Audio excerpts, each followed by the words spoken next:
सखी सहेली।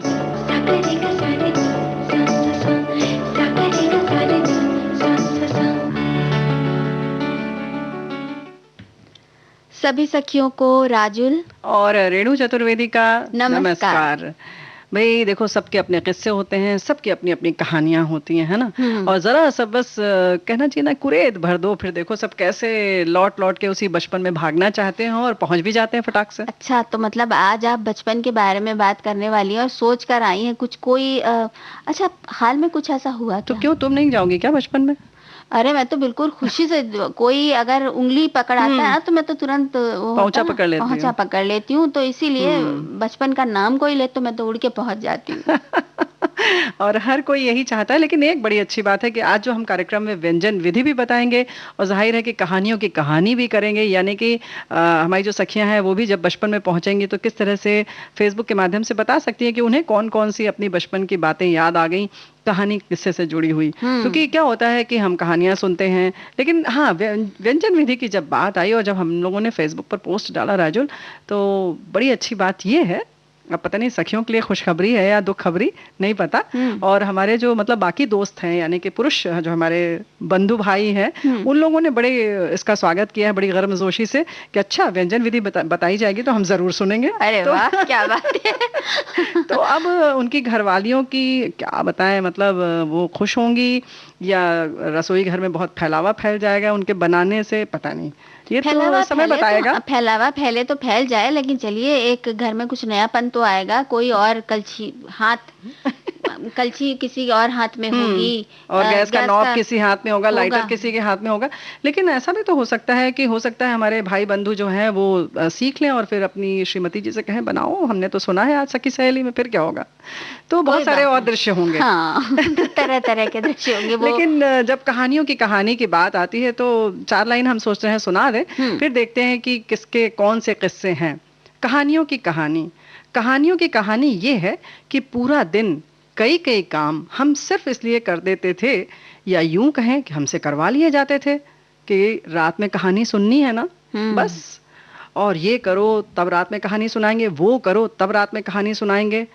और हाँ, तब मन में आता था और अब ज्यादा आता है, हाँ दिन में क्यों नहीं कहानी सुनाई जाती थी? क्योंकि मामा रास्ता भूल जाता है। अरे आपको नहीं पता, हमसे तो यही कहा जाता था कि अगर दिन में कहानी सुनोगे तो तुम्हारे मामा खो जाएंगे, इसीलिए तो हम पूरे दिन काम करते, मजा आता था। और ये बात सोचो जरा राजुल, कहीं मामा ही कहानी सुना रहे हो तो। हाँ, तो कभी कभी मामा सुनाते थे कहानी और कहते थे कि तुम सोचो अगर क्या होगा अगर मैं ऑफिस जाऊं और लौट के ना आ पाऊं, तो तुम सोचो तुम्हें अच्छा लगेगा, तुम्हारा मामा नहीं आ पा रहा है, रास्ता भूल गया है। तो हम कहते थे नहीं नहीं नहीं, रहने दीजिए, अच्छा मत सुनाइए आप। तो बस ऐसे ही कुछ बड़ी मजेदार बातें होती थी, मजा आता था छत पर लेट कर कहानी सुनने में, सच्चाई समझने में।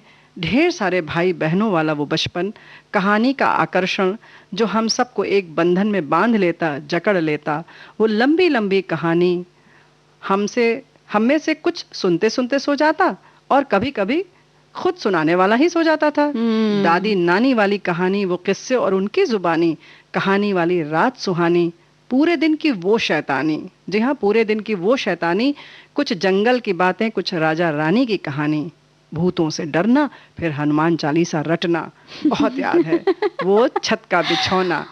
तो वो छत का बिछौना जो है वो किसको किसको याद है भाई, किसी ने बिल्कुल बचपन को जैसे लगता है एक बार जीने के लिए मजबूर कर दिया है। बिल्कुल वो छतें याद आ गई हैं, वो किसी ने नहीं, हमने लिखा है आज सुबह सुबह, हमने कहा भाई सखियों से मिलना है तो कुछ तो बचपन में ले चलना पड़ेगा आपको। कितना अच्छा, ये तो आपने बिल्कुल ऐसा लगता है जैसे सबके बचपन में झांक आई हैं आप और फिर उसके बाद निचोड़ दिया है आपने। राजुल, बचपन तो सबका एक जैसा ही होता है। अरे कभी कभी तो कहानियां अलग अलग भी होती है ना। लेकिन कहानियां इसीलिए तो होती हैं कि हम उसी में गोते लगाते रहें और मजे लेते रहें उसके, है ना।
तितलियों की तरह उड़ते फिरते हैं बचपन में, और तितलियों की ही तरह उड़ जाता है बचपन, है ना? लेकिन क्यों नहीं जी सकते बचपन की तरह?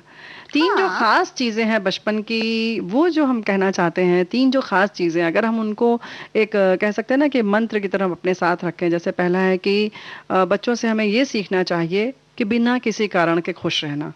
बच्चे बिना किसी कारण के खुश रहते हैं। हम क्यों बच्चों को देखकर खुश हो जाते हैं? हमें एक बहुत सकारात्मक सी ऊर्जा मिलती है, खुशी मिलती है, क्योंकि वो खुश रहते हैं अंदर से, इसलिए वो हँसते हैं और वही बाँटते हैं।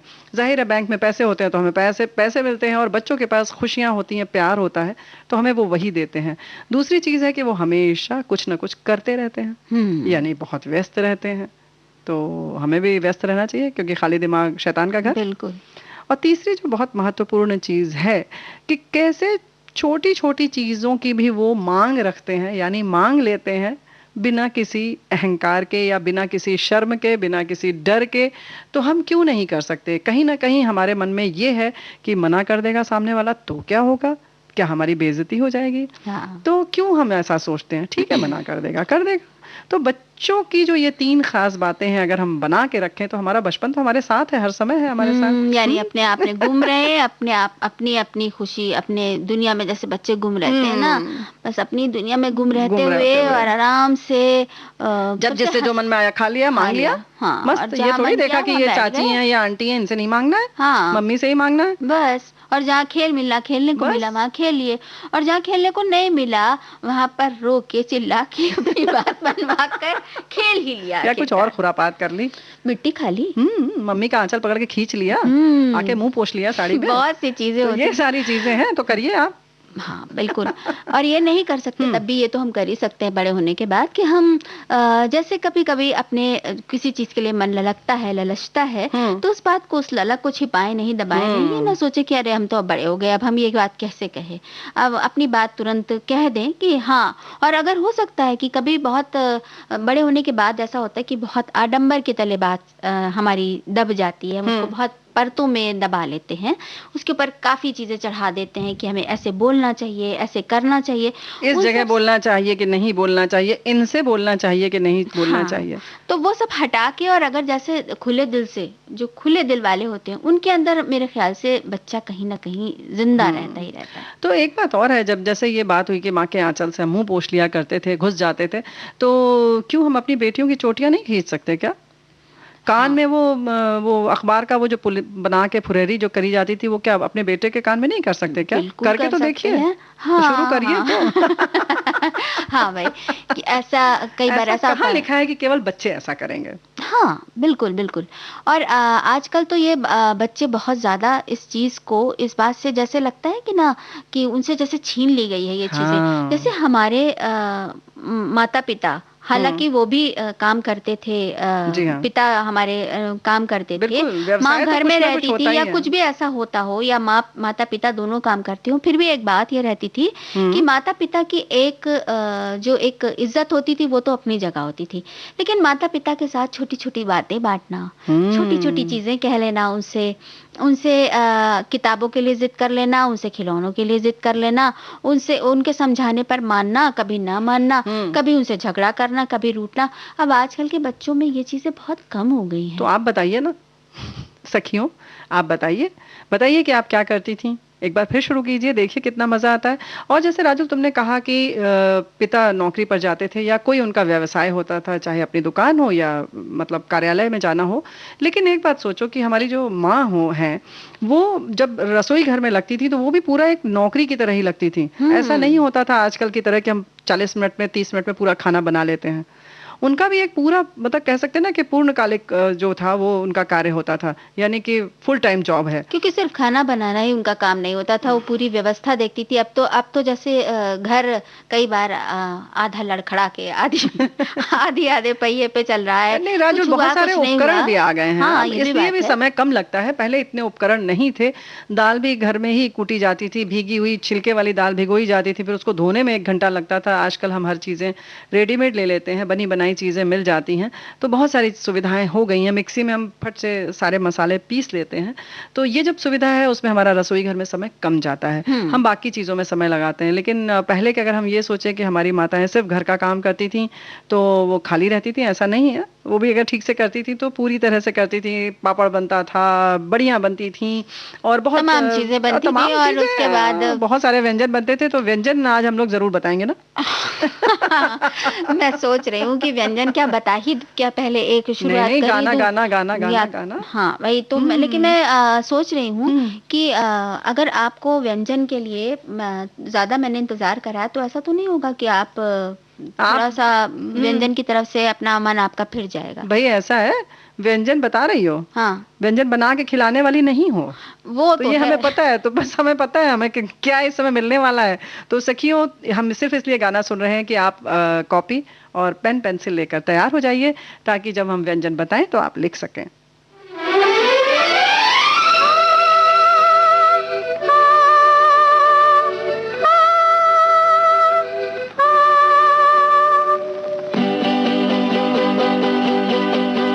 चा चा चा मेरे बचपन, कहीं जा के छुप ना दम। चा चा चा मेरे बचपन, कहीं जा के छुप ना दम। ये सफर है अब मुश्किल, आने को है तूफान। चा चा चा मेरे बचपन, कहीं जा के छुप ना दम।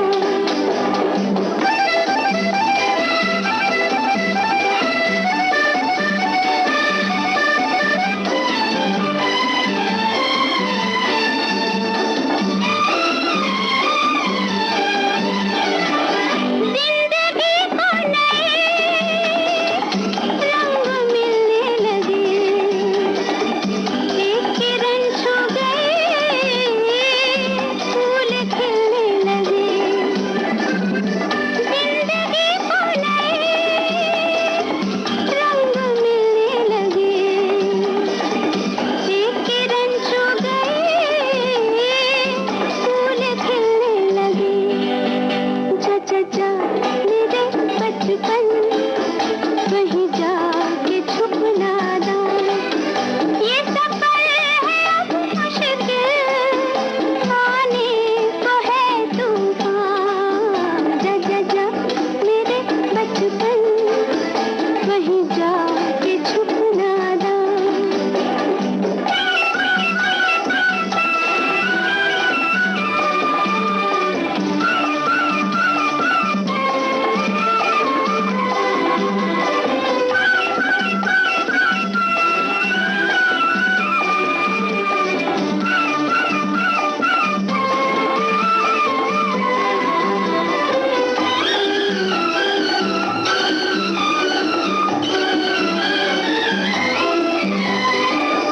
एक कसक हर घड़ी दिल में रहने लगी, जो के तड़पा गई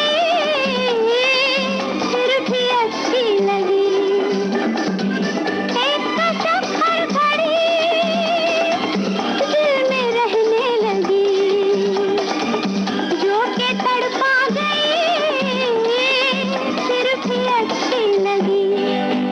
जा जा जा मेरे बचपन, कहीं जा के छुप ना दम। ये सफर है अब मुश्किल, आने को है तूफान। जा जा जा मेरे बचपन, कहीं जा के छुप ना दम। ये सफर है अब मुश्किल, आने को है तूफान। जा जा जा मेरे बचपन। रेणु जी ये बताइए, जब हम लोग बच्चे होते हैं तो कितना मन में रहता है कि भाई ये बचपन अब खत्म हो, हम बड़े हो जाएं। हम भी जब बड़े हो जाएंगे ना तो हम ऐसा करेंगे, ये जो मामा कहानी सुनाने में इतनी परेशान करते हैं ना, इनको तो बताएंगे अच्छी तरीके से, हम भी नहीं सुनाएंगे इनको कहानी। लेकिन जो चीज़ गुजर जाती है फिर वही वही याद आती है। तब लगता था पढ़ाई शुरू हो जाए, स्कूल जाएं, फिर लगता था किसी तरह से, तब हम लोगों के ज़माने में 5 विषय होते थे कक्षा 9 में, तो लगता था जल्दी से कक्षा 9 में पहुंचे तो सिर्फ 5 विषय पढ़ने होंगे। फिर लगता था स्नातकोत्तर में यानी एमए में तो सिर्फ 1 विषय, क्या बात है। अरे जब गए तब पता लगा वो एक विषय भी पहाड़ जैसा होता था। हाँ, सच लेकिन में। राजम, जो कहानियों की बात है, क्या किस्सा है तुम्हारा? कहानी कैसे सुनाते थे तुम्हारे दादी या तुम्हारी नानी या तुम्हारे मामा, अरे या कभी तुम्हारी कभी। बहन भी सुना देती होगी कभी कभी? हाँ, मेरी छोटी बहन थी, वो सुनती थी कहानी। हम्म। कहानी सुनती थी, बहुत ध्यान से सुनती थी, और थोड़ी सी नकलची थी वो। हम्म। और सुनती थी कहानी तो उसको बहुत अंदर से, उस समय वो बोलना सीख रही थी, तो मुझे अभी भी याद है कि वो जब कहानी सुनती थी पूरी, तो कहती थी अब हम एक कहानी सुनाए। हम्म। तो कहा जाता था हाँ हाँ सुनाओ, तुम भी सुनाओ। तो एक राजा था, हम्म। वो बहुत दुखी था। हम्म। अच्छा, फिर अच्छा। बहुत दुखी था। अच्छा। अब वो बहुत दुखी, बहुत दुखी, बहुत दुखी, बहुत देर तक होता था। तो मतलब लोग कहते थे अब दुख के बाद क्या हुआ उसके साथ, राजा के साथ, तो वो पता नहीं लग मतलब पाता था। बाकी लोगों को बाद में पता चलता था कि क्या हुआ। हाँ, बाकी लोगों को बाद में पता लगता था। ये पता लगाना बड़ा मुश्किल था। वो दुख में ही उलझ के रह जाता था राजा, और उसकी कहानी कभी आगे नहीं बढ़ती कभी थी। आगे नहीं बढ़ती थी। तो ऐसे ही बहुत सारे छोटे छोटे बच्चे होते हैं जो जो अपने मन से मन गढ़ंत कहानी सुनाते हैं। और अक्सर तो आजकल एक 3 साल की बिटिया है छोटी सी, वो बड़े मजे से ऐसे सुनाती हैं जैसे लगता है स्कूल जा रही हैं। हम्म। अभी एक मेहमान आया, उन्होंने बात की तो फिर पूछने लगे कि ये कब से स्कूल जा रही है, क्योंकि अभी मार्च से तो मतलब लॉकडाउन है, तो ये इसका मतलब 2 वर्ष की थी तब से। उसने ऐसे बता दिया, हम ऐसे रिक्शे से जाते हैं, फिर वहां जाते हैं, हम्म। और फिर वहां पर मम्मी हमें लेने आती हैं, और फिर मम्मी हमें ऐसे खाना देती हैं, और टिफिन में वो दे देती हैं और ये दे देती हैं। ऐसा वो ऐसे आश्चर्य में देख रहे थे कि बिल्कुल जैसे कि अजूबा। तो अब हम लोगों को तो हंसी ही आ रही थी इनकी बातें सुनकर, क्योंकि वो सच में पूरी मनगढ़ंत कहानी थी। हम्म। और ऐसे उन्होंने गढ़ा छुटकों ने कि बस लगा कि बस पूरी एकदम सच है, और उन्होंने बिल्कुल यकीन कर लिया कि ये बच्चा स्कूल जाता है। हम्म। तो कुछ हुनर ऐसे रहता है। लेकिन हाँ। एक बड़ी मजेदार कहानी, जैसे कि तुमने कहा ना कि वो छोटी बिटिया सुनाती थी कि बड़ा दुखी था, तो हम लोग के पास भी ऐसे ही एक कहानी होती थी, सुनी हुई है, यानी कि सुनाता कौन था ये नहीं याद है, लेकिन बड़ी प्रचलित थी कि जब बच्चे बहुत तंग कर रहे हो तो उनको सुनाई जाती थी। एक बहुत बड़ा पेड़ था हम्म। और उस पर ढेर सारी चिड़िया बैठी थी। हम्म। एक चिड़िया उड़ गई फुर्र, ठीक है। अब दूसरी चिड़िया उड़ गई फुर्र। ऐसे बेवकूफों अच्छा। में भी बनाया गया। समझ गई राजुल। लेकिन ऐसा होता था कि अब हम लोग उठ के कहते थे भाई क्या है आगे? अरे तो सारी चिड़िया उड़ेगी तब कहानी आगे बढ़ेगी। बढ़ेगी। तो न चिड़िया पूरी उड़ पाती थी, न कहानी आगे बढ़ पाती थी। तो एक्चुअल में कहानी यही थी बस कि एक बड़ा सा पेड़ था और उसकी हर डाल पर चिड़िया बैठी थी। वैसे सच में आप सोचिए ना, हम्म। बड़ा मुश्किल होता है नानी दादियों के लिए हर रोज रात नई एक कहानी। नई कहानी ढूंढना। अब तो कहानियों की किताबें आने लगी हैं और उनको पढ़कर सुनाती हैं, लेकिन फिर भी उनके साथ भी एक दिक्कत ये होती है कि भाई अब किताब खत्म, तो अब दूसरी किताब लाने की हाँ। वो। और हमारी दादी नानियों को कितनी कहानियां याद रहती बहुत थी। सारी पौराणिक कहानियां होती थी, लेकिन जब भूत वाली होती थी तो वाकई लगता था कि सबसे अंत में तो ये वाली मत सुनाना भाई, हाँ, है ना, सच में। क्योंकि रात भर वही सपना आता था। लेकिन भूत की कहानी सुनाते समय नहीं, रोचक भी तो बहुत होती थी। बहुत मजा आता था सुनते समय। और जब चिपकते थे दादी के या नानी के, चिपक कर सुनते थे, तो वो कहती थी बेटा थोड़ा सा तो दूर हो, सांस तो लेने दो। लेकिन बहुत जोर का डर लगता था। हाँ। लेकिन बड़ी रोमांचक कहानी होती थी। तो कहानी कहने सुनने की ये जो वो कला अंदाज है है और वो, हाँ। शैली है, वो अपनी सबकी अलग होती थी। हाँ। और कितनी याद रह जाती थी। कुछ के मतलब शुरुआत याद है, किसी का आदि याद है, तो मुझे किसी का अंत एक याद याद है। कौन एक सी? कहानी का बस एक हिस्सा याद है। चटक मटक की गाड़ी बनाई, मेढक जूते चार, बढ़ई ने गौरैया मारी, बदला लेने जाऊं। क्या बात है। कोई चिड़ा ये बात कहता था। अब आगे कहानी में क्या था ये बिल्कुल याद नहीं है, लेकिन कहानी बड़ी मजेदार थी वो। और वो कहानी नाना सुनाते थे। और हमारे पिताजी जब सुनाते थे बच्चों को, तो वो वाली एक कहानी थी कि एक तोता आता था और वो खुटुआ में वो उसकी दाल पड़ जाती थी, चना पड़ जाता था। बाद में समझ में आया कि वो खुटुआ मतलब हम लोग सोचते थे कि वो चक्की होगी, उसमें गिर जाता था। अब समझ में आया कि खूंट जो होता है बांस, उसमें गिर गया था उसका दाल हाँ। दाना। तब वो गया बढ़ई के पास कि भाई बढ़ई बढ़ई तू खुटुआ चीरा, खुटुआ में दाल भात का खाऊं का पीऊं का ले परदेस जाऊं। यानी कि उसको तोड़ो काटो, हाँ। तो हम उसमें से दाल निकालें खाएं, तब हम परदेस लेके जाएं। परदेस में जाएं। तो ये पूरी कहानी इतनी लंबी चलती थी कि पूछो मत। मतलब उसके बाद वो बढ़ई नहीं मानता था, तो बढ़ई के बाद वो राजा के पास जाता था। राजा कहता था कि इतनी छोटी सी चीज के लिए हम बढ़ई को सजा नहीं देंगे। फिर वो रानी के पास जाता था कि राजा को छोड़ दो तुम। हाँ। अब देखिए कहाँ तक लेके जाते थे, और इस तरह से बहुत लंबी कहानी ये चलती थी और पूरी वापस आती थी। फिर क्या होता था? राजा के नहीं, बाद पहले किसके कहानी पास जाता था वो बता दीजिए ना प्लीज। तो रानी कहती थी कि अरे इतनी छोटी सी चीज के लिए हम राजा को थोड़ी छोड़ेंगे। फिर वो सांप के पास जाता था कि रानी को डस लो, फिर कि तुम ये राजा को नहीं छोड़ रही है, राजा जो है बढ़ई को नहीं दंड दे रहा है। तो फिर वो सांप कहता था इतनी छोटी सी चीज के लिए मैं रानी को नहीं डसूंगा। तो फिर वो लाठी के पास जाता है कि तुम सांप को मारो, तो लाठी भी नहीं मानती। तो फिर आग के पास जाता है कि तुम लाठी को जला दो, तो फिर आग नहीं मानती। तो आग से कहता है, समंदर के पास जाता है कि समंदर तुम आग को पूरा बुझा दो, समंदर भी नहीं राजी होता है। तब हाथी के पास जाता है कि तुम सारा समंदर सोख दो, यानी सुखा दो, हाथी भी नहीं मानता है। तब वो चींटी के पास जाता है और चींटी से कहता है कि तुम हाथी के सूंड में घुस जाओ और उसको तंग करो ताकि वो हमारी बात माने। चींटी तैयार हो जाती है, वही बताया है कि इतनी छोटी सी चीज कैसे आपके काम आती है। जैसे ही वो हाथी के पास जाता है तो वो तौबा तौबा करने लगता है कि नहीं नहीं, तो कहता है नहीं नहीं मुझे मारो और मत कोई, हम समंदर अभी सोखते हैं। फिर समंदर को जब पता चलता है कहता है हमें सोखो ओखो मत कोई। फिर ऐसे ही पूरी कहानी वापस जाती है कि समंदर कहता है नहीं नहीं, फिर वो कहता है, आग कहता है हमें बुझाओ उझाओ मत कोई, फिर लाठी कहती है हमें जलाओ वलाओ मत कोई, फिर इसी तरह से सांप कहता है हमें मारो और मत कोई। फिर पूरा वापस जाता है और बढ़ई मान जाता है और उसका खुटुआ चीरा जाता है और तोता और लेके दाल मिल फुर्र जाती है। हो क्या जाता है। बात है।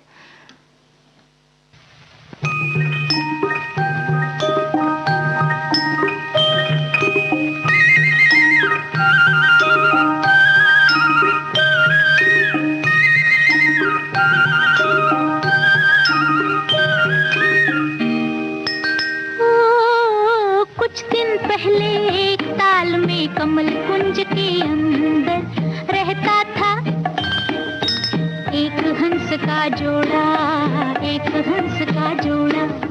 कुछ दिन पहले एक ताल में कमल कुंज के अंदर रहता था एक हंस का जोड़ा, एक हंस का जोड़ा, एक हंस का जोड़ा, एक हंस का जोड़ा।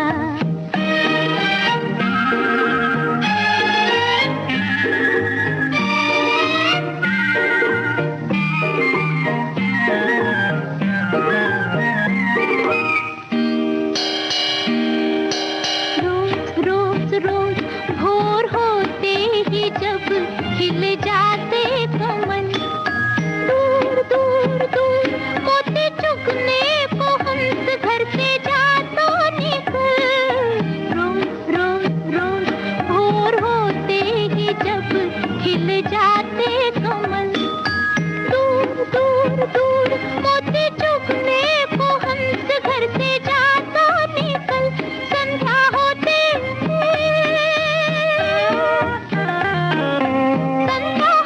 घर को आता झूम झूम के। कुछ दिन पहले एक ताल में कमल कुंज के अंदर रहता था एक हंस का जोड़ा, एक हंस का जोड़ा, एक हंस का जोड़ा, एक हंस का जोड़ा।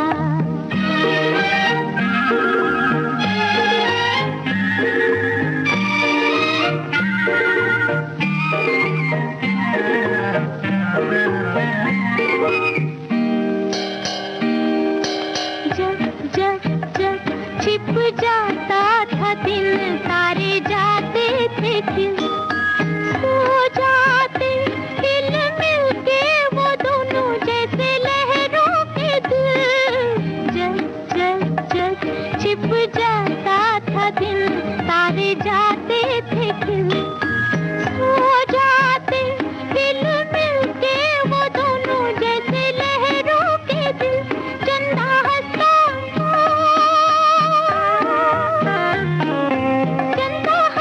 दोनों के मुख चूम चूम के। कुछ दिन पहले एक ताल में कमल कुंज के अंदर कौन था? एक हंस का जोड़ा, एक हंस का जोड़ा, एक हंस का जोड़ा, एक हंस का जोड़ा। कुछ ऐसी कहानियां होती थी जिसमें हंस होते थे, चिड़िया होती थी, मतलब हम लोग को प्रकृति के पास भी ले जाने की कोशिश रहती थी पूरी बड़े लोगों की। दोस्तों आप समझ जाइए कि इस वक्त जब गाना भी चल रहा था तो हम लोग बस कहानियां सुन रहे थे बचपन की बहुत ढेर सारी। आज हम आपसे साझा नहीं कर सकते क्योंकि पकवान वगैरह भी बताना है और बड़ी मजेदार मजेदार कहानी याद भी आ गई है। मन तो कर रहा है लेकिन एक कहानी तो सुना दीजिए ना नहीं नहीं, अभी प्लीज। तो नहीं संभव है और देखते हैं। लेकिन जो बात और भी चल रही है कि अक्सर आजकल जो राजुल हम लोग सोचते हैं ना कि मास्क जो है अगर हम लगा रहे हैं तो हम लिपस्टिक क्यों लगाएं? आमतौर पर हमारी सखियां ऐसा सोचती हैं और लोग भी कहते हैं क्यों बर्बाद करना। लेकिन तो लगाएं कि ना लगाएं? दो बातें हैं। पहली बात तो ये कि हम अपने लिए लगाते हैं, दूसरी बात ये कि भाई मास्क हटाते भी तो हैं। लेकिन वो मास्क के साथ बिगड़ जाती है ना, नहीं, फैल संभाल के जाती है। हटाइए और इसलिए जरूर लगाइए कि क्योंकि मास्क हटाइए थोड़ी थोड़ी देर में बार बार ये कहा जा रहा है कि जहां जरूरत ना हो वहां आप मास्क न लगाएं, यानी कि बहुत ज्यादा यानी कि पूरे दिन मास्क लगाए रहने से आपके शरीर में ऑक्सीजन की कमी हो जाती है। तो ऐसा तो नहीं कि हम कोरोना से तो बच रहे हैं लेकिन कोई और समस्या को आमंत्रित कर रहे हैं। सही बात है, सही बात है। और एक चीज और मैं कहना चाहूंगी कि बहुत कह से लो आज तुम। हाँ प्लीज कह लेने दीजिए, ये तो कह ही लेने दीजिए कि बहुत सारे लोग ऐसे मास्क भी इस्तेमाल कर रहे हैं जो कि बाद में आप फेंक दें, जो दोबारा एक ही बार इस्तेमाल करने वाला ऐसा मास्क भी है। हाँ, तो अगर आप ऐसा कोई मास्क इस्तेमाल कर रहे हैं तो उसको जब फेंकें तो कृपया उसको कैंची से काट कर फेंकें, क्योंकि ऐसा हो रहा है कि कई बार वो मास्क दूसरों तक पहुंच जाता है, धो के साफ करके फिर से पैक करके दूसरों तक पहुंच जाता है। तो मास्क लगाने के साथ साथ ये जिम्मेदारी भी निभाएं कि आपका इन्फेक्शन दूसरों तक ना पहुंचे। वहीं पर एक बात और है कि अगर आप एक बार इस्तेमाल करने वाला मास्क का प्रयोग कर रहे हैं तो आप उसको धो धोकर बार बार न प्रयोग में लाएं, यानी कि सच में अगर यूज एंड थ्रो है तो उसको कृपया आप उसको फेंक दें। यानी कि फिर बार बार लालच में प्रयोग में न लाएं। और अगर ऐसा ही है तो फिर ऐसे मास्क भी आ रहे हैं जिनको आप बार बार इस्तेमाल कर सकते हैं धोकर। तो क्यों ना घर में भी बना लें। हाँ, जैसे आपने कितने सुंदर सुंदर बनाए हैं, अच्छे लगते हैं ऐसे भी मास्क। और आजकल बहुत प्रचलन में है कि आप जिस तरह के कपड़े पहने उस तरह के मास्क लगाएं। अच्छा, इंसान हर जगह अपने लिए जगह निकाल ही लेता है कि अच्छा दिखने की, सुंदर दिखने की, जिंदगी से आंखें मिलाने की, जहाँ पे भी वो बात होती है। जिंदगी से आंखें मिलाने की, जिंदगी जीने की और हर हाल में खुश रहने की जो है वो तरबियत है हम सब में है। बस थोड़ा सा तलाशिए तो फिर देखिए कितना मजा आता है। लेकिन फिलहाल तो हम ऐसी ऐसी चीजें बताएंगे ना आज खाने की कि बस मजा आ जाएगा आज रसोई घर में। हमें लग रहा है कि आज आप बहुत सारी चीजें सोच कर आई हैं, तो हम यही सोच रहे हैं कि आपको क्या ऐसी चीज बताएं कि जो आपको लगे सच में कि हाँ भाई ये तो चलो अच्छी है। हाँ, नहीं नहीं, ऐसा कुछ नहीं है, परेशानी की बात नहीं है, तैयारी पूरी है हम लोगों की, हम जरूर बताएंगे। लेकिन जो बात चल रही है, हम लोग जो बार बार कह रहे हैं कि ध्यान रखें। लॉकडाउन खुल जरूर गया है राजू, लेकिन हम फिर एक बार कहना चाहेंगे अपनी सखियों से, अपने श्रोताओं से कि ध्यान रखें। बहुत ज़रूरी ना हो तो बिल्कुल भी ना निकले। ऐसा मत सोचिए कि आप मार्च के महीने से घर के अंदर हैं तो फटाफट बाहर घूमने निकल जाएं या कहीं बाजार का खाने लगें। कृपा करके बहुत नाजुक समय है, बहुत ही इस समय सावधानी की ज़रूरत है और आपका स्वास्थ्य बहुत महत्वपूर्ण है, पूरे परिवार के लिए, आपके खुद के लिए भी। तो इन सब चीज़ों का ख्याल ध्यान में रखें और थोड़ा सा और धैर्य बरतें। ऐसी क्या जल्दबाजी है कि हमें बाहर निकलना ही है या हमें कहीं घूमने जाना है या बाजार का खाना है। घर में खाइए, बनाइए, रहिए और विविध भारती तो है साथ में, मनोरंजन भी करते रहिए। हमेशा साथ निभाती है और विविधता की अगर बात होती है तो फिर विविधता परोसती भी है प्लेट में भी और आपके मन में भी। तो क्या पहले हम गीत सुनेंगे या कोई पकवान वगैरह सुनेंगे? हमें तो बस कहानी ही का ही एक बस निकल आओ वापस बाहर आ जाओ। अच्छा चलिए, आप कह रही तुम निकल आते हैं, लेकिन कहानी का गाना सुनेंगे। ठीक है। नानी की नाव चली, नीना की नानी की नाव चली लंबे सफर पे। आओ चली, भागो चली, जागो चली, आओ ये कैसे चले, लाओ पैसे चले। खड़े हो जाओ, 3-3 की लाइन में खड़े हो जाओ, लाइन में खड़े हो जाओ, सब खड़े, ला ला ला ला ला लाइन में लाइन में लाइन में लाइन में लाइन में लाइन में तुम भी खड़ी हो जाओ, जा जा जा जा उधर लाइन में। तुम भी आओ ना। मेरे पास पैसा नहीं है। पैसे नहीं है तो चलो लाओ पैसे और लाइन में खड़ी हो जाओ। जब पहले वो 3 फिर 3, फिर दूसरे 3। तुम भी आओ, पहले लाइन में चले आओ। अब शुरू करते हैं। 1, 2। नाव चली, नानी की नाव चली, मीना की नानी की नाव चली लंबे सफर पे। सामान घर से निकाले गए, नानी के घर से निकाले गए, इधर से उधर से निकाले गए और नानी की नाव में डाले गए। क्या डाले गए? एक छड़ी, एक घड़ी, एक झाड़ू, एक लाड़ू, एक संदूक, एक बंदूक, एक तलवार, एक घोड़े की जीन, एक ढोलक, एक बीन, एक घोड़े की नाल, एक दीवर का जाल, एक लहसुन, एक आलू, एक तोता, एक भालू, एक डोरा, एक डी, एक बोरा, एक बोरी, एक डंडा, एक झंडा, एक हंडा, एक अंडा, एक केला, एक आम, एक पक्का, एक कच्चा और टोकरी में एक बिल्ली का बच्चा।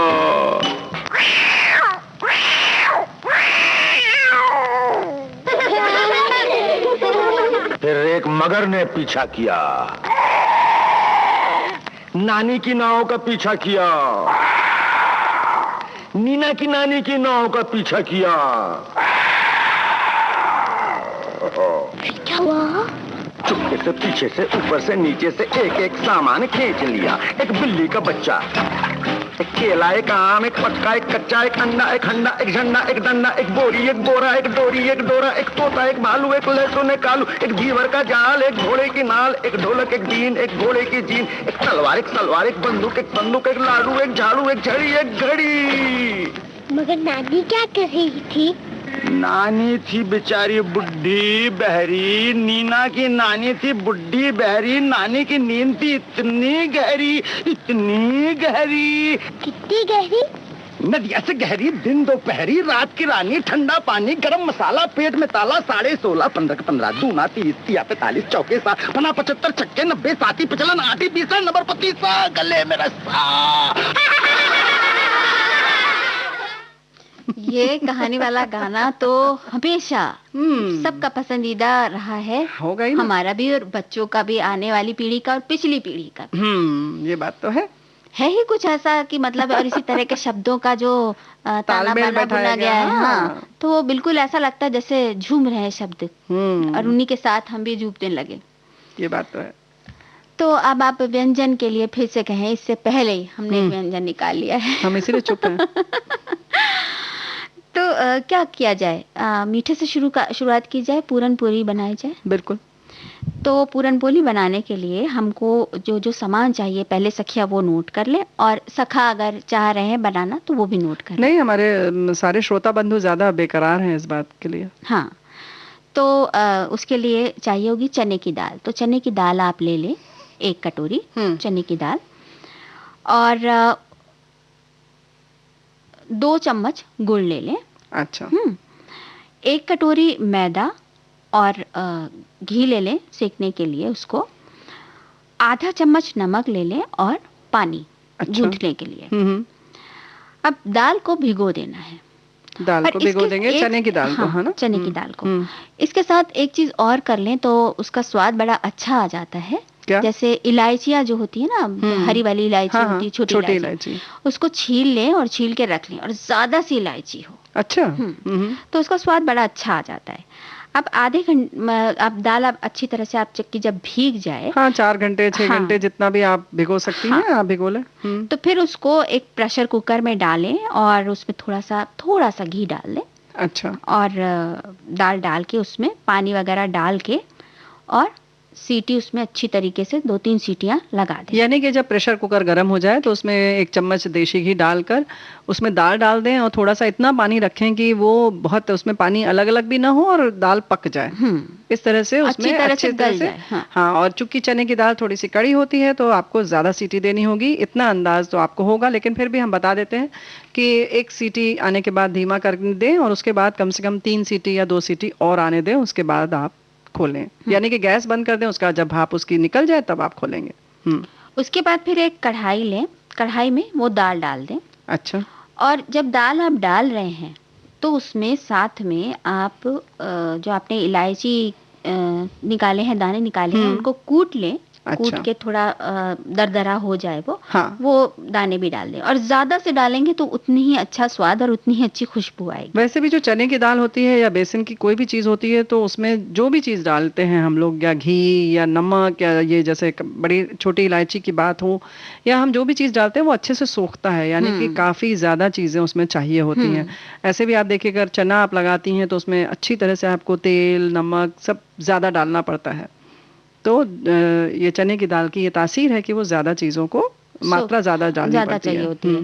तो अब आप उसको फ्राई करें, और फ्राई करते हुए उसमें घी डालते जाएं। अच्छा। जैसे सूखता जाएगा वो हाँ, धीरे हाँ। धीरे, तो उसमें आप घी थोड़ा थोड़ा डालते जाएं। अच्छा। और अच्छी तरीके से, इतनी अच्छी तरीके से फ्राई कर लें कि दाल एकदम एक सार हो जाए, ऐसा लगने लगेगा कि जैसे वो पिस सी गई है दाल। अच्छा। एकदम अलग से पीसने की जरूरत नहीं है, बस कढ़ाई में डाल के चलाते जाएंगे तो पिस जाएगी, हाँ। ऐसा। अच्छा। और जब ऐसा होने लगेगा तो आप उसमें थोड़ा सा जो आपने गुड़ लिया है, हाँ, हाँ। गुड़ ले लें। अच्छा। गुड़ उसमें डाल दें। हाँ। और फिर? गुड़ को अच्छी तरीके से चला दें। चलाते रहें। फिर? गुड़ चलाते चलाते चलाते चलाते जब उसका पानी पूरी तरीके से सूख जाएगा, हाँ। तब आप उस कढ़ाई को उतार दें। उतारे। लेकिन उतारने से पहले एक बार फिर उसमें घी डाल के और उससे अच्छी तरीके से चला लें उसको, हाँ। ताकि वो फिर कढ़ाई छोड़ देता है एक हाँ, तरह से छोड़ जब दे, घी डाल हाँ। देते हैं तो। हाँ। इसके बाद फिर आप लें मैदा, और उसमें थोड़ा सा घी डाल के उसको अच्छे से मिक्स करें। अच्छा। क्योंकि मैदे में घी थोड़ा मुश्किल से मिक्स होता है, आपको हाँ, मोइन लगेगा डालते कि हैं हाँ तब जो तब। मोइन पड़ता है, तो वो अच्छे से मिला लें और उसको पानी डाल के थोड़ा गूंथ थोड़ा लें। पानी डाल के गूंथ लें। और गूंथते समय ये ध्यान रखना है कि वो बहुत ज्यादा ना तो कड़ा होगा और ना बहुत ज्यादा पतला होगा, यानी रोटी जैसा। रोटी जैसा। अच्छा। तो अब उसको कर लें, और उस पे फिर अब तक वो दाल का जो आपका मिक्सचर है उसको थोड़ा ठंडा आपने करने के लिए रखा है जो, तो वो ठंडा थोड़ा सा हो गया होगा। तो अब मैदे के जैसे आप रोटी बनाते समय लोई बनाते हैं। हाँ, तो वैसे उसी तरह से लोई बना लें। लोई बना के उसमें अंदर भर दे जो मिक्सचर है आपके दाल का, और उसको हल्के हाथों से बेल लें। और उसके बाद जो आपने मैदा गूंथा है उसमें थोड़ा सा एक चुटकी नमक अगर आप चाहें स्वाद, हाँ, तो मिला ले, नहीं चाहे तो कोई बात नहीं, चलेगा ना। हाँ, हम तो नहीं डालने वाले हैं, तो मत डालिए आप। ठीक है। तो फिर उसमें फिर अच्छी तरीके से घी डाल के तवे पे सेक लें आप, और रख लें, और पूरन पूरी तैयार है। और एक मजे की बात है कि खा लें, लेकिन खिलाएं भी भाई जी। सखाओं से कह दीजिए, सामाजिक दूरी बनाते हुए एक एक कर आप मेहमान को घर पर बुलाएं, उनको पूरन पोली खिलाएं, और फिर बताएं कि सखी सहेली में राजुल ने बताया था। तो हमें उम्मीद है कि आप जरूर ये सब करेंगे। तो भाई ये पूरन पोली खास तौर से ये महाराष्ट्र में बहुत प्रचलित होती है और बहुत अच्छे से बनाई जाती है, बहुत ही स्वादिष्ट लगती है। हमें लगता है कि ज़रूर आप लोग बनाएंगे, खाएंगे। बिल्कुल इसी तरीके का एक और व्यंजन है राजुल, बिल्कुल लेकिन नमकीन है।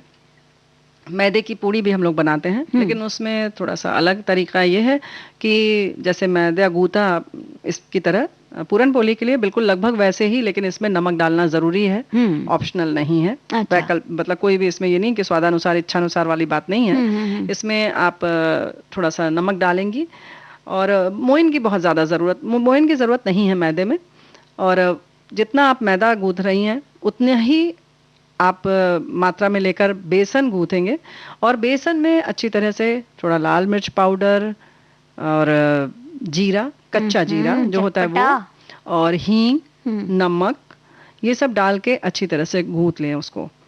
और उसमें थोड़ा सा मोइन आप डाल लीजिए, थोड़ा सा मोइन डालेंगे, और उसके बाद उसका एक पूरा डो तैयार कर लिया आपने, मतलब सान लिया। वैसे ही मैदा तैयार हो गया। और जैसे कि राजुल ने तो खैर मीठा भरा था, हम नमकीन थोड़ा भर देते हैं जिंदगी में, नमक ले आते हैं तो वो भी जरूरी है। हाँ, तो ये जो जैसा कि एक लोई बना लेंगे हम लोग मैदे की, और उसमें ऐसे ही ये बेसन का ये भर के और खूब पतली पतली पूड़ियाँ बेल लेंगे। और जब खूब पतली पतली इसकी पूड़ियाँ बेल लीजिए और उसके बाद उसको तल लीजिए। ये पूड़ी जो है वो अगर आप मुलायम मुलायम बना कर रख लें तो आप 2-3 दिन तक खा सकती हैं। क्या बात है। जी हाँ, ये जब बासी खाना खाया जाता है तो विशेष तौर से ये बनता है शीतलाष्टमी पर, और ये खास तौर से बनाया जाता था, और इसका विशेष आनंद आता है उस समय अरे खाने बारे में। मुझे आपको याद है शीतलाष्टमी में कैसी कैसी चीजें बनती थी और हम लोग कितने मजे से खाते थे। क्योंकि बनाते नहीं थे उस समय ना। लेकिन अगले दिन तो छुट्टी होती है ना किचन की। तो वही तो, ये शायद इसीलिए है कि हमारी जो सखियां हैं पुराने ज़माने की, जो हम ख़ास तौर से बात करें, पहले शायद इसीलिए था कि एक दिन उन्हें आराम मिले। ठीक है, एक दिन पहले आपको बहुत काम करना पड़ता है, हम कह सकते हैं, लेकिन दूसरे दिन पूरा, पहले तो लोग ऐसे कहीं देवी के मंदिर में या कोई ऐसी बाहरी जगह पे चले जाते थे ये पूरा बासी सामान लेकर, और वहीं खूब मस्ती मारते थे, पूरा दिन वहां गुजारते थे और खाते पीते थे। और वो बासी खाने भी खास तरह के होते थे, जिससे कि आप, ये जो कहा जाता है कि बासी भोजन भी कई बार वो सेहत के लिए जरूरी अच्छे होता होते है। थे। उसमें ऐसे ही एक इमली के पने और उसमें बेसन की पकौड़ी डालकर बनाया जाता था ताकि पाचन भी साथ में हो। दही आलू की सब्जी बहुत अच्छी बनाई जाती थी और वो खास तौर से इतनी ज्यादा पकी होती थी कि 2 दिन तक नहीं खराब होती थी चूल्हे पर धीमी धीमी आंच में। तो कुछ खास व्यंजन होते थे उसी समय, ये भरकर करेला, भरवा बैंगन, भरवा परवल, ये सारी सब्जियां बनाई जाती थी। ऐसी होती थी जिनमें जिनको दोबारा गर्म करने की जरूरत नहीं पड़ती थी। तो आराम से आप बना लीजिए, रख लीजिए और खाइए। सोचिए कितने तो मजे। सच में आप तो आज बिल्कुल कहानियों वाले दौर में लेके आ गई हैं और हमें तो लग रहा है हम निकलेंगे ही नहीं बाहर। व्यंजन करें, कुछ भी करें, लेकिन कहानी आ जाती है। बिल्कुल।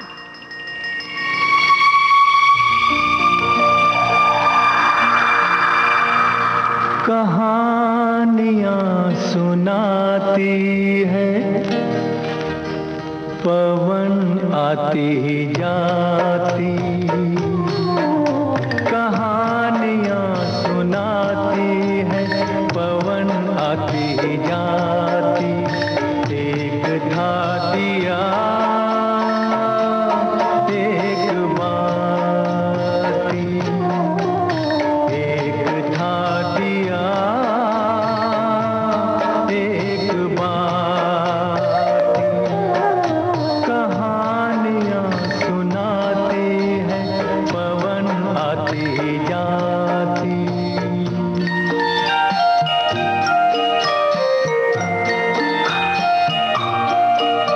बहुत दिनों की है ये बात, बड़ी सुहानी थी वो रात। दिया और बाती मिले, मिलके जले एक साथ। बहुत दिनों की है ये बात, बड़ी सुहानी थी वो रात। दिया और बाती मिले, मिलके जले एक साथ। ये चांद ये सितारे बने सारे बाराती। एक था दिया एक बाती, एक था दिया एक बाती।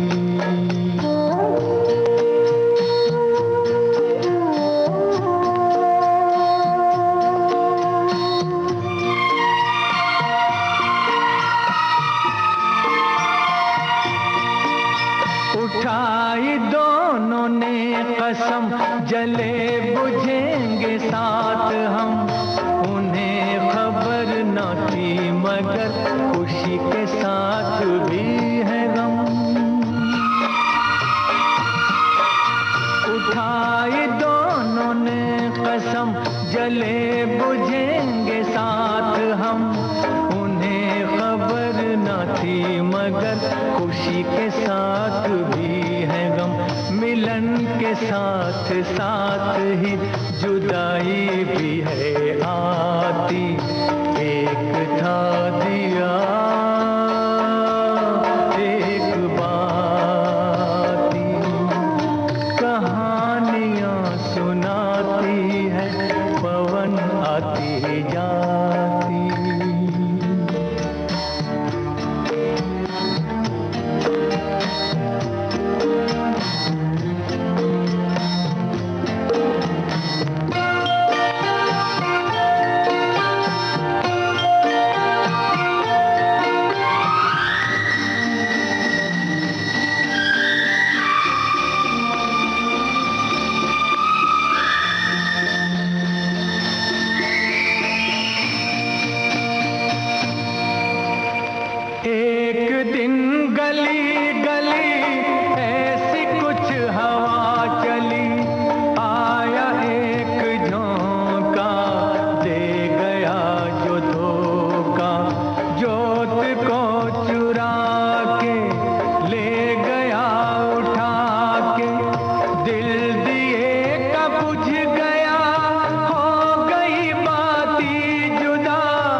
उसने ये कहा जोत को दी ये दुआ, तुझको कोई गम न हो, तुझको कोई गम न हो, रोशनी ये कम न हो, रोशनी ये कम न हो, तू किसी के घर जले, खुश रहे फूले फले, खुश रहे फूले फले, खुश रहे फूले फले।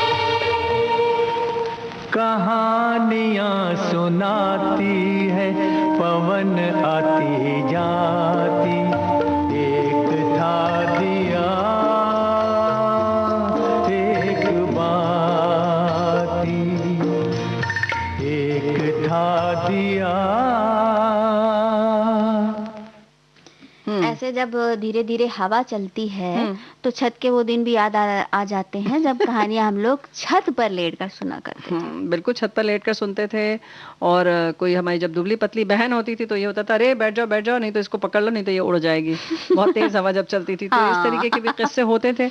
आज तक वो ना समझ में आया और हम लोग भी ऐसे सोचते थे कि सच में उड़ जाएगी, ऐसे बड़े हाँ, लोग कहते थे। और पकड़ लेते थे बाकी बच्चे उसको। हाँ तो क्या ही वो दिन थे। लेकिन आजकल की अगर दिन की बात करें तो आजकल एक और व्यंजन है जो बच्चों को बड़ा अच्छा लगेगा, नाम तो नहीं हमें पता, लेकिन जैसे कि ब्रेड पकौड़ा हम बनाते हैं ब्रेड में बेसन लपेट के, उसका थोड़ा सा परिवर्तित सा स्वरूप है और बड़ा अच्छा है। इसको खाने के लिए या बनाने के लिए कह सकते हैं कि ब्रेड चाहिए, बेसन चाहिए और बेसन में डालने के लिए वही नमक, जीरा, थोड़ा सा हींग, या अगर आप जीरे की जगह चाहे तो अजवाइन डाल लें, अजवाइन भी अच्छी लगती है बेसन के साथ। और अदरक थोड़ा सा घिस के या कूच के डाल लें उसमें, और थोड़ी सी हरी मिर्च। और इसके लिए एक हल्का घोल बना लें बेसन का, और वैसा ही घोल जैसा कि आप ब्रेड पकौड़े के लिए या आलू के पकौड़े के लिए जिसके लिए भी आप बनाती हैं वैसा ही घोल चाहिए। मतलब उसकी जो पतलापन है वो उतना ही होना चाहिए। उसके साथ क्या करें कि ये आपने तैयार कर लिया, उसमें सब चीज़ें डाल ली, यानी कि बेसन के घोल में नमक, अजवाइन या जीरा जो आपको ठीक लगता है वो, लाल मिर्च पाउडर और हरी मिर्च, अदरक और हींग थोड़ी सी डाल लें। उसके बाद उसको अलग रख लें, चाहे तो उसमें हरा धनिया भी काट कर डाल लेंगे तो बड़ा स्वाद आएगा। और इसके साथ में अलग से थोड़ी सी बहुत छोटी छोटी गाजर, छोटे छोटे पीस में गाजर, शिमला मिर्च और प्याज बहुत बारीक काट कर रख लें।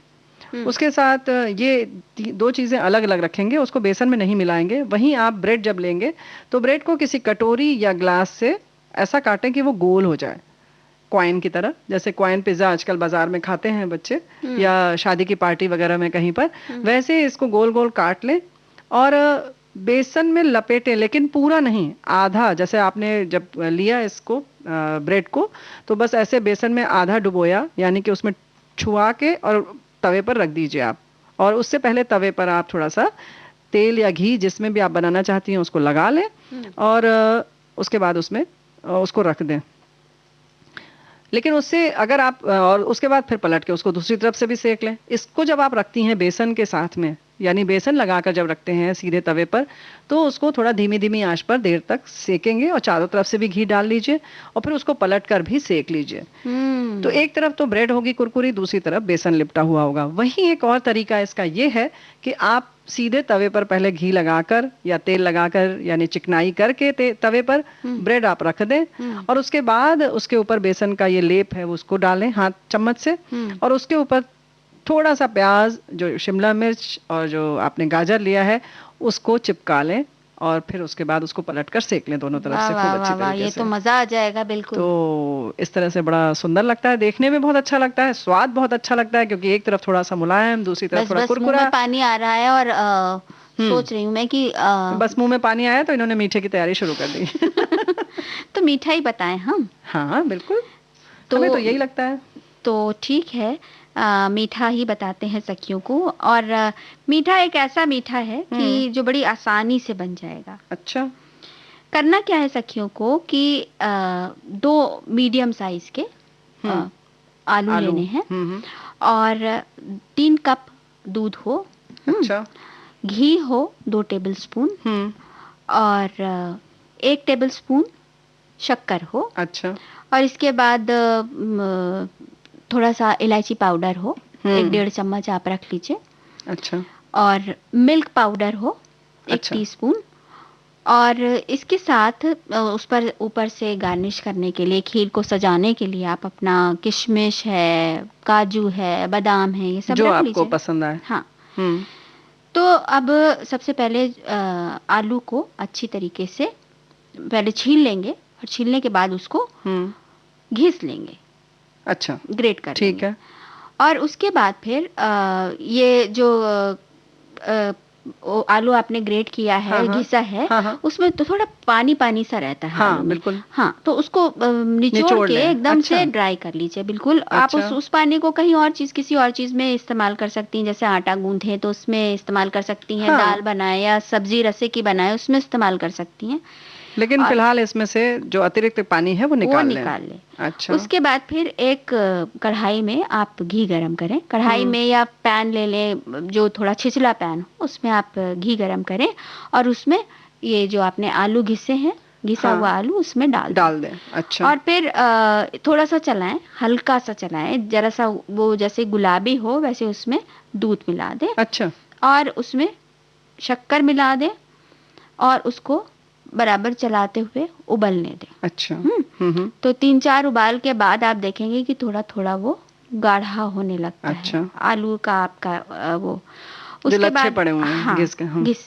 और उसमें आप जब देख रहे हैं कि आप 2 एक उबाल आ गए तो उसमें इलायची डाल दीजिए, इलायची पाउडर।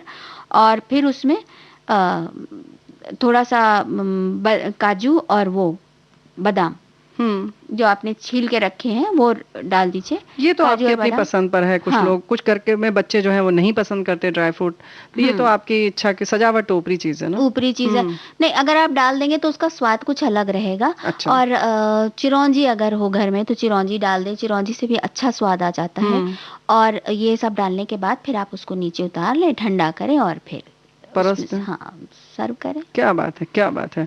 तो ये सारी चीज़ तो है, लेकिन राजुल बहुत बढ़िया लग रहा है। जो तुमने पूरन पोली बताया उसमें हमारे श्रोता लिख कर भेज रहे हैं कि ये महाराष्ट्र का खास व्यंजन है, जैसा कि हमने बताया था। लेकिन एक और सुझाव किसी ने भेजा है कि पूरन पोली के लिए गेहूं का आटा भी अच्छा होता है, और वहीं जायफल भी मिला दी जाए तो बड़ा अच्छा लगता है। तो जायफल कई भी जो खुशबू होती है, जो उसकी सुंदहाट होती है, वो बिल्कुल अलग तरीके हाँ, वो भी बिल्कुल अच्छी अलग लगती तरह है। की होती है। तो हाँ। ये इस तरीके के छोटे छोटे परिवर्तन करके हम उसका चीज को थोड़ा अलग रंग दे सकते हैं, अलग स्वाद दे सकते हैं।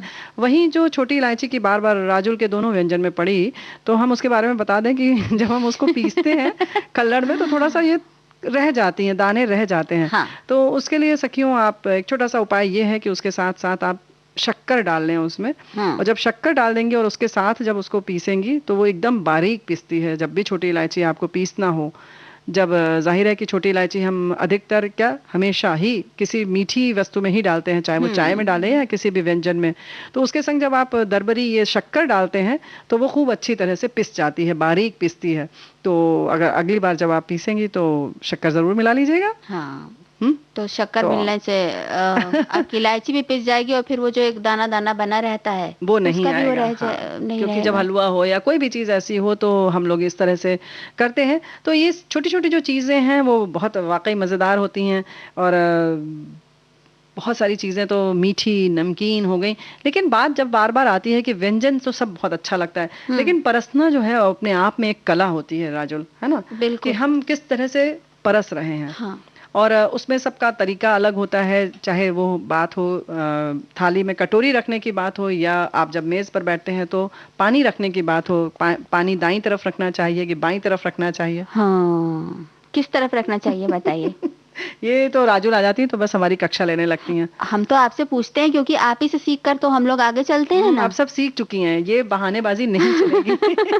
कभी कभी भूल जाते हैं हम लोग कि कैसे किधर पानी रखना होता है। वो सब हम विस्तार से बाद में बताएंगे। लेकिन हाँ, छोटी छोटी जो चीजें हैं, जैसे अक्सर ऐसा होता है कि जब हम थाली में सब्जी रख रहे हैं, सूखी सब्जी, तो जाहिर है कि हम सीधे थाली में रखेंगे, थाल में रखेंगे, तो उसी के बगल में चटनी हो, उसी के बगल में अगर कद्दू की कस किया हुआ मूली अदरक जैसे हम लोग पहले होता था वो रखना है, सैलड रखना है तो वो रखिए। ऐसा ना हो कि मिठाई उसके बगल में आ जाए। अक्सर हम इस बात का ध्यान या चूक हो जाती है कि चटनी हमने रखी है उसके बगल में मीठा रख दिया। तो इन सब चीज़ों का थोड़ा ख्याल रखें, और बेहतर है कि एक छोटी सी कटोरी में चटनी रखें और थोड़ा अलग अलग हो जाएगा। या मिठाई अगर है आपके साथ में खाने में तो थोड़ा अलग रख दें अरे उसको। वाह रेणु जी, आपने तो और बिल्कुल भोजन थाल सजा दिया है। हाँ, और इसके साथ साथ थोड़ा और रायता?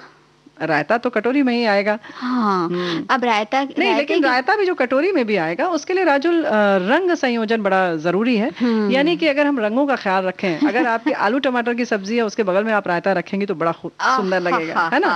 और ऐसा नहीं कि रायते के बगल में आप ये सफेद वाली यानी कि आलू की आप खीर रख दें, वो भी सफेद होगी। अधिकतर खीर सफेद होती है, तो कोशिश करें कि थोड़ा लाल के साथ सफेद हो, सफेद के साथ कुछ हरा हो, उसके बाद कुछ पीला रंग आए तो अच्छा लगेगा। हाँ, है ना। जो रंग संयोजन है वो अच्छा लगेगा। तो खाने में भी हम रंग संयोजन का ख्याल रखें, और बराबर चिकित्सक भी ये कहते हैं कि आप अपनी थाली में देखें कि अधिक से अधिक रंग है। इसका मतलब नहीं कि आप रंग डालकर खाएं, बल्कि ये ध्यान रखें कि सब तरह की सब्जियां उसमें जरूर हों। हाँ, हाँ, हर तरह का, हरी सब्जी है, दाल का अपना पीला रंग है, खीर रायते का अपना अपना सफेदी, और जो हल्का सा अगर केसर डाल देते हैं खीर में कभी कभी हम, तो उसका केसरिया रंग है, वो जो हल्का पीला सा रंग आता है, वो सभी चीजें हैं। तो ये सभी रंग हो जाएं, और जैसे कि हमारे सखी सहेली कार्यक्रम में सभी रंग होते हैं, लेकिन उन सभी रंगों के साथ साथ ये रंग है समय का, और समय कह रहा है कि अब हम ले अपनी सखियों से इजाजत। तो आप सभी को राजुल और रेणु चतुर्वेदी का नमस्कार।